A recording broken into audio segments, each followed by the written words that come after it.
Ah, yes, the Major League Baseball offseason has returned, one of my favorite times of the year. Not only is it the time of the year where I eat everything in sight on Thanksgiving and share presents with loved ones on Christmas, but I also get to make all of my free agent predictions and get them all wrong. Before we get started, consider subscribing to the channel if you're new, hit the like button, the share button, and I don't know, whatever other buttons there are. Coming up first, I have Seiya Suzuki signing with the Chicago Cubs. Let's start off with a fun one. Who the heck is Seiya Suzuki? Well, he's possibly the next great offensive player from Japan. In 9 seasons for the Hiroshima Carp in the Nippon Professional Baseball League, he hit .309 with a .402 on base and a .542 slugging while hitting 38 homers in his final season. While I don't expect the Cubs to make any seriously mind-boggling moves, I do expect them to make a couple of moves this offseason, and I can see them taking a chance on someone like Suzuki. Reports have stated the Cubs have shown some interest in bringing in Suzuki, and they could use some more offensive production considering they only ranked 21st in offense in the second half last season. Suzuki would be a nice piece to add as the Cubs go through a retooling phase. Up next, I have Joc Pederson signing with the San Diego Padres. I have the back-to-back World Series champion heading to San Diego, who could really use some more depth. Because Pederson can play all 3 outfield positions, this would give him ample opportunities to get into their lineup, especially when you consider Wil Myers only had a .746 OPS against righties compared to an OPS of .828 against lefties. Pederson would also be great for the clubhouse and would bring a winning mentality to San Diego. Coming up next, I have Mark Canha signing with the San Francisco Giants.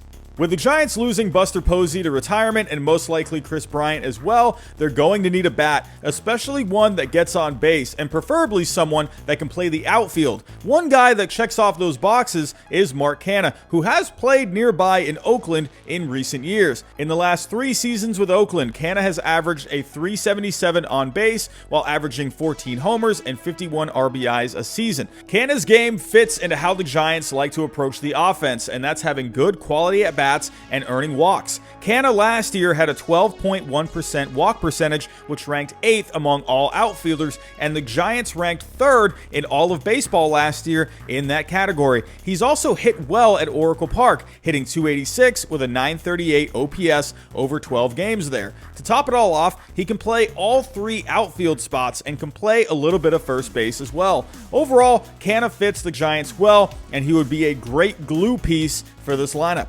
Up next, I have Andrew McCutchen signing with the Atlanta Braves. For the first time on this list, the World Series champion Atlanta Braves emerge, and they go take a chance on Andrew McCutchen, who have a couple of outfielders hitting free agency themselves, Joc Pederson and Jorge Soler. Surprisingly enough, even after the Braves acquired Duvall early in the season and Soler at the deadline, along with Joc Pederson, the Braves' right-handed bats still didn't fare too well statistically against left-handed pitching, only ranking 26 in WRC+ after August 1st. McCutchen, on the other hand, this year continued to perform very well against lefties like he has in his career, hitting .293 with 15 homers and a 1.027 OPS. With Ronald Acuna Jr. slated to come back at some point in 2022, the Braves could once again find themselves with a very good outfield. Coming up next, I have Jorge Soler signing with the Miami Marlins.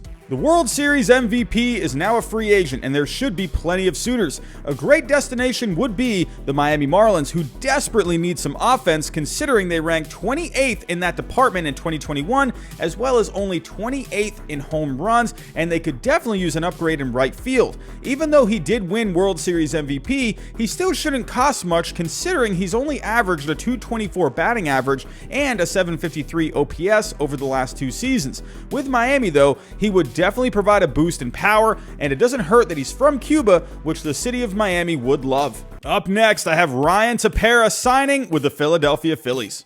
The Phillies' arm barn was an absolute dumpster fire last year, and one guy that could help them out is Ryan Tepera, who had a successful season between the Cubs and the White Sox in which he posted a 2.79 ERA and a 2.73 FIP with over 10 strikeouts per 9. With the Phillies' bullpen ranking near the bottom of the major leagues last year, they really could also use a righty, considering their righties posted a combined 4.71 FIP and a 5.11 ERA last season. Up next, I have Yan Gomes signing with the New York Yankees.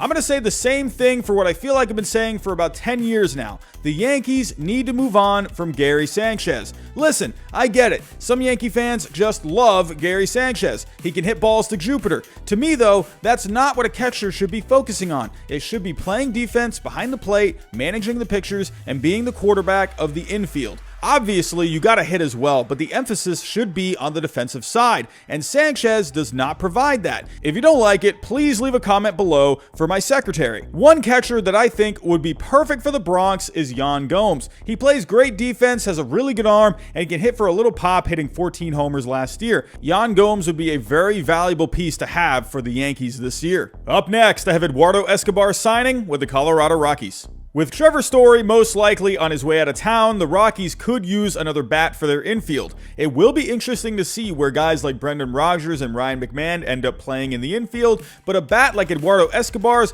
would be sure to find some at-bats. His power bat would also fit nicely in Coors Field because, well, it's Coors, but he's hit well there in his career, hitting .294 with 9 homers and an .893 OPS over 25 games. Up next, I have Zack Greinke signing with the Houston Astros. Who knows if Greinke signs one more deal to finish his career or rides off into the sunset. If he does re-sign, I see him just finishing his career in Houston. He won't be that workhorse ace-like pitcher anymore, shown by a career-high FIP this past season. However, that doesn't mean he couldn't be valuable. With young guys like Luis Garcia and Framber Valdez taking the lead in the rotation, Greinke could be a solid middle-of-the-rotation guy that will eat a lot of innings. Coming up next, I have Eduardo Rodriguez signing with the St. Louis Cardinals. While the Cardinals did have a historic 17-game win streak that helped propel them to the wild card game, they had issues with their starting pitching depth. They did have Adam Wainwright, who had a stellar season. Trade deadline acquisitions John Lester and J.A. Happ provided meaningful innings down the stretch, and Miles Mikolas came back from injury to help, but there was still much left to be desired considering Jack Flaherty dealt with health issues down the stretch. With Lester and Happ becoming free agents, the Cardinals currently don't have a lefty projected in their rotation. I think the perfect addition would be Eduardo Rodriguez. Rodriguez gives up a lot of contact, shown by his 76% contact percentage last season. And when you look at his ERA of 4.74 compared to his FIP of 3.32, you can clearly see he was plagued by some bad defense in Boston. The Cardinals, on the other hand, have one of the best defenses in baseball, ranking 3rd overall and 1st overall in defensive runs saved. Rodriguez to the Cardinals makes a ton of sense. Up next, I have Kenley Jansen going to the LA Angels.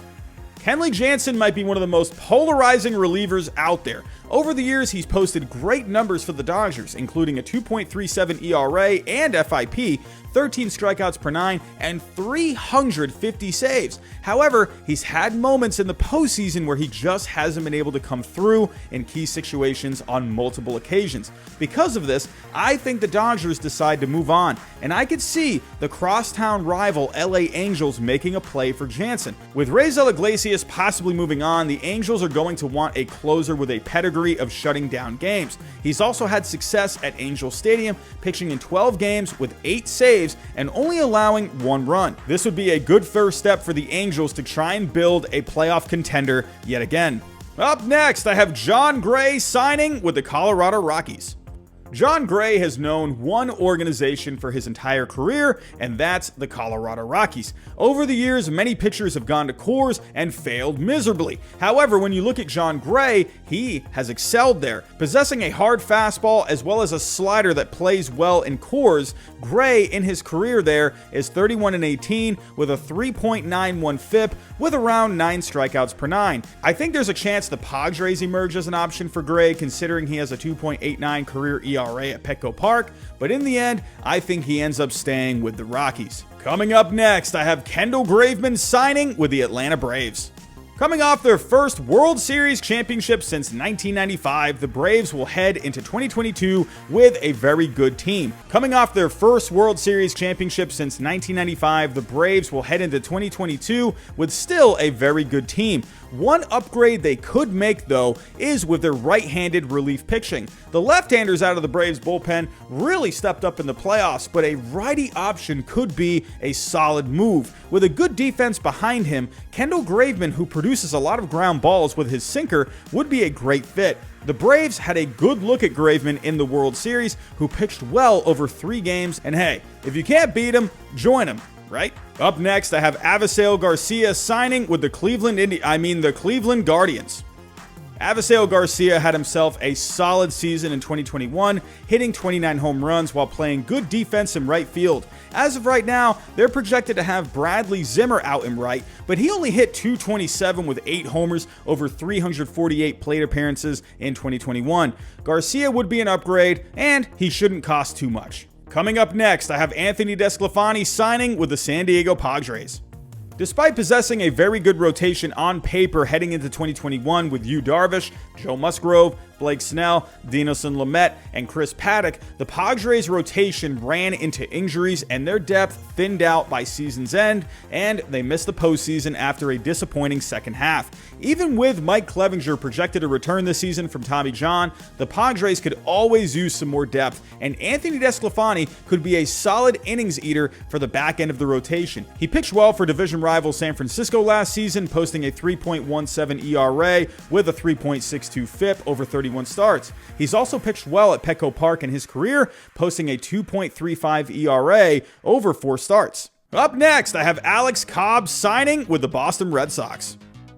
Former Rays players on the market and Red Sox president of baseball operations Chaim Bloom are like peanut butter and jelly, they just go together. The Red Sox could use another arm for the rotation, and Cobb makes sense. He posted a much better FIP last year of 2.92 compared to his ERA of 3.76, had decent strikeout numbers, and kept the ball in the yard, shown by his 0.5 home runs per 9. He's also pitched well at Fenway in his career with a record of 8-2 and a 3.75 ERA. To me, this just makes sense.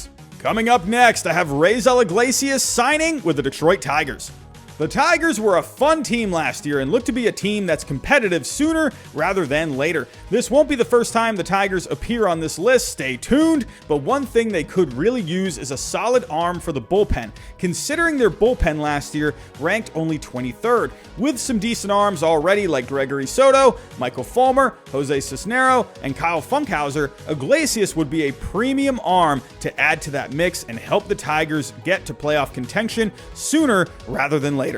Up next, I have Nelson Cruz signing with the Kansas City Royals. It was a down year for the Royals, but they had some bright spots in their lineup with guys like Salvador Perez, Nicky Lopez, Whit Merrifield, and Andrew Benintendi, but they still only ranked 23rd overall, 26th in ISO percentage, and 27th in home runs. Nelson Cruz would be a nice boost for the lineup, considering even at 41 years old, he hit 32 homers with 86 RBIs last year. He would slide in nicely to their DH spot and give the Royals lineup a boost for next season. Up next, I have Anthony Rizzo signing with the New York Yankees. The Yankees traded for both Anthony Rizzo and Joey Gallo before the deadline, which helped spark the Yankees lineup. While Rizzo got off to a fast start with the Yankees, he ended up finishing with just a .249 batting average on the year. Regardless, he's a solid veteran presence, plays well in the field, and still hits for some decent power, which does fit well at Yankee Stadium. The cheaper option would be to stick with Luke Voit, but considering his unreliability health-wise, I see the Yankees trying to move him and hanging on to Rizzo instead. Coming up next, I have Chris Taylor signing with the Chicago White Sox. Dodger fans will hate me for this one, but in the end, I think the White Sox will make an offer too good to turn down. Sure, the Dodgers would love to have Chris Taylor. I'm just afraid the market is going to drive up his price, and the Dodgers will simply just move on and think it's not worth it. They don't have a clear hole on their team, and it looks like they want to give Gavin Lux the second base job, while Trey Turner will be back to play short. Sure, Chris Taylor would have a spot on the team and he would definitely get at-bats, but the White Sox are a team that have a bigger need for a guy like Chris Taylor. They have an obvious hole at second base, right field is a bit up in the air for them, and they had their fair share of injuries last season. Taylor would be a great fit for a White Sox team looking to make a deeper run next season. Up next, I have Brandon Belt signing with the San Francisco Giants.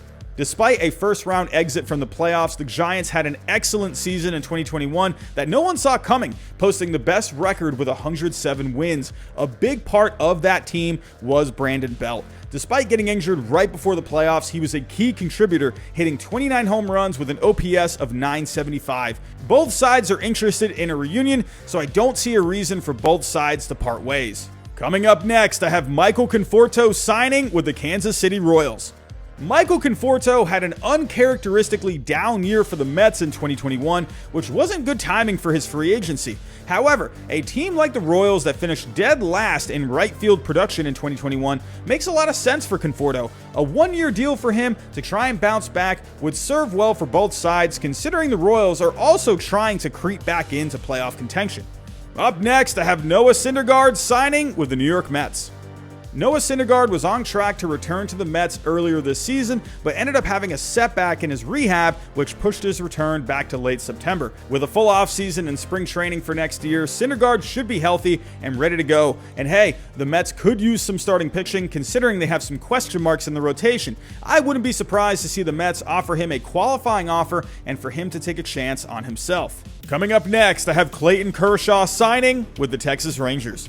Here's a doozy for you. The Rangers' first splash of the offseason. They do the unthinkable and sign LA Dodger great Clayton Kershaw. The Dodgers seem content to move on from Kershaw, who has had his fair share of injuries recently, which even kept him out of the playoffs this past year. The Dodgers didn't offer him the qualifying offer, so now this gives teams a chance to jump at him. The more this drags on, the more I feel like he really could end up going elsewhere, and a place that makes a lot of sense is Texas. He has a home there, he went to high school there, he has a desire to spend more time with his family as he gets more into his 30s. The Rangers, on the other hand, are looking to start building a winning culture. Kershaw would be that perfect first piece to set the tone. He's an extremely hard worker and practically screams at himself if he messes up tying his shoes. If the Rangers sign him when healthy, Kershaw is easily their ace and could very well be the signal that Texas is ready to start building a winner. And hey,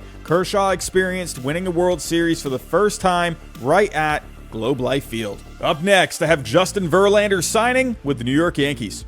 They did it last year with Corey Kluber, and they do it again this year with Justin Verlander. Sure, Kluber had his fair share of injuries last year, but that was with his shoulder, which can be more problematic. For Verlander, it was the elbow, and after throwing for teams recently, he's shown that he's looking good, hitting in the mid-90s consistently. Simply put, Garrett Cole can't do it alone, and the Yankees desperately need a number two. Verlander gets the chance to reunite with his former stablemate in Garrett Cole and try to bring a World Series back to the Bronx for the first time since 2009. One thing to consider here is the Yankees were on Verlander's small list of preferred teams to be traded before being traded to the Houston Astros a few years ago. There is also that connection with Eric Cressey, the Yankees director of player health and performance. He works with Verlander just like he did with Kluber. That connection proves to be worthwhile yet again. I also think the Yankees will prefer to pay Verlander over a couple of seasons rather than getting locked into something long-term. Verlander to the Yankees would make their rotation one of the best in the American League. Up next, I have Kyle Schwarber signing with the Boston Red Sox. When the Red Sox acquired Kyle Schwarber at the deadline, people were scratching their heads wondering where he would even fit. Well, besides some bumps at first base, he fit quite nicely, hitting .291 with 7 homers and a .435 on base over 41 games. The Red Sox could use more lefty bats, and even with JD Martinez deciding not to opt out of his deal, Schwarber will still have a place in Boston, whether it's in the outfield, first base, or DHing on some days. Coming up next, I have Carlos Rodon signing with the Chicago Cubs. Carlos Rodon had his best season last year with the White Sox, going 13-5 with a 2.37 ERA and a 2.65 FIP, along with 12 strikeouts per 9. Sure, he had some injuries down the stretch, but this guy really figured it out for the White Sox. The Cubs desperately need starting pitching, considering they ranked near the bottom last year, and Rodon would slide in nicely to a team that's in the middle of a retooling phase, and the Cubs could build around him in that rotation for the next few years. And hey, he won't have to go very far to get there. Coming up next, I have Starling Marte signing with the Philadelphia Phillies. The Phillies need quite a few things, but one thing they really need is a center fielder, as well as a spark plug atop the lineup. Starling Marte checks off both of those things, as he hit over 300 last year with an on-base of 381, as well as leading the majors in stolen bases and base running. Also, he's hit 398 over 25 games at Citizens Bank Park. Marte, to me, makes a lot of sense for the Phillies. Up next, I have Nick Castellanos signing with the Texas Rangers. Simply put, the Rangers need offense, ranking only 27th overall last year and only 28th with their right-handed hitters. With Castellanos opting not to return to the Reds, this makes him a perfect bat to build around in Texas, considering he can slide in at DH seamlessly and play some outfield if needed, but he provides a little bit of everything. When you look at his .309 average, his 34 homers, his .362 on base, and .576 slugging from this past season. While he won't fix all of the Rangers' issues offensively, it's a huge step in the right direction for an organization looking to be aggressive and with money to spend. Up next, I have Marcus Stroman signing with the LA Angels. The Angels just can never seem to lure any free agent starting pitchers, but this time around, they're able to get the outspoken Marcus Stroman. They need starting pitching alongside Shohei Ohtani, especially starting pitchers that are durable and can log innings. Stroman fits that bill, and hey, he's a big fan of Mike Trout and Shohei, saying Mike Trout is the GOAT and Ohtani is a mythical legend in human form. Marcus Stroman on the Angels, to me, is a great fit. Up next, I have Kevin Gausman signing with the San Francisco Giants. Despite making an early exit in the playoffs, the Giants led Major League Baseball with 107 wins last year, and Kevin Gausman was a big piece of that as he had his best year with San Francisco.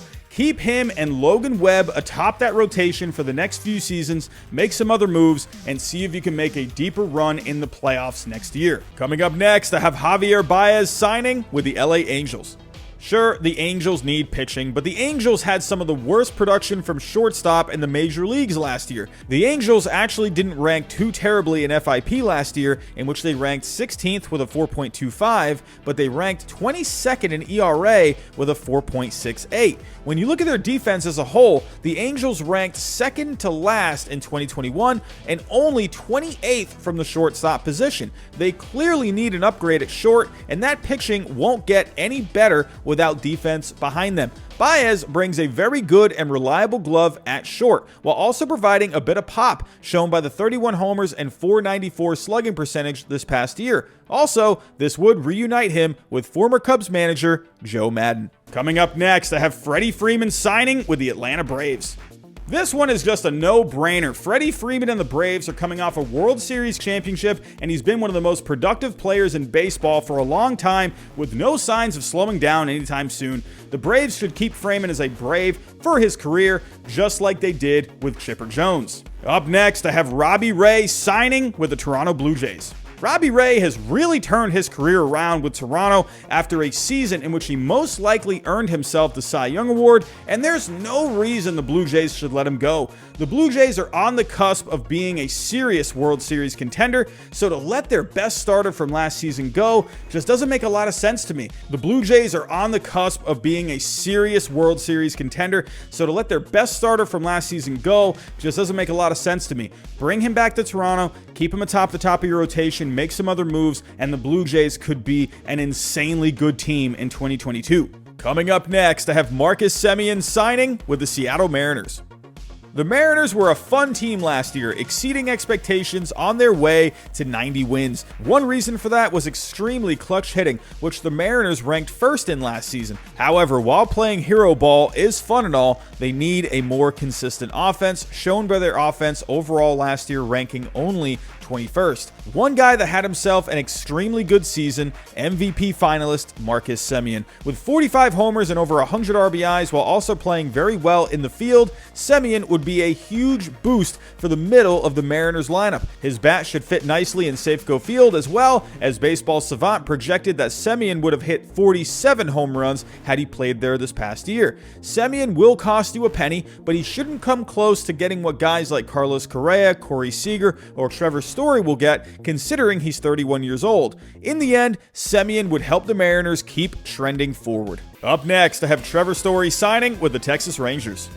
And the cherry on top for the Rangers this offseason, Trevor Story. In an offseason in which I think they'll add Kershaw, Castellanos, and now Story, this would put the Rangers back on the map. Story would be a perfect addition to an organization looking to create something I mentioned earlier in this video, and that is a winning culture. Story wants to win, and he's an extremely hard worker. Winning might not happen right away, but with the other moves I have the Rangers making, Story will be enticed to sign with his hometown team. While I I do like Isaiah Kiner-Falefa, I see him personally as more of a second baseman considering he has an extremely good glove, but his offensive production is lacking a bit, shown by his .312 on base and his .357 slugging. Because of his defense, him and Story would make an awesome double play duo. Story did have a bit of a down year to his standards, but he still hit 24 homers and had an okay .471 slugging, and he's also hit very well at Globe Life Field, hitting over .300 with 4 homers over 6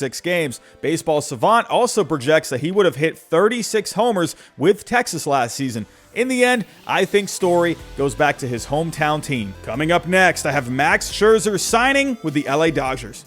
The Dodgers made a huge trade for Max Scherzer and Trey Turner at the deadline, and I see the Dodgers hanging on to Scherzer for the last years of his career. The Dodgers are still very much so in win-now mode. The Dodgers' pitching depth, which was deep before the season started, eventually thinned out and caught up to them as they exited from the postseason earlier than a lot of people thought. Keeping Scherzer around, who is still really freaking good and supposedly wants to end his career on the West Coast, makes just too much sense. Up next, I have Kris Bryant signing with the New York Mets.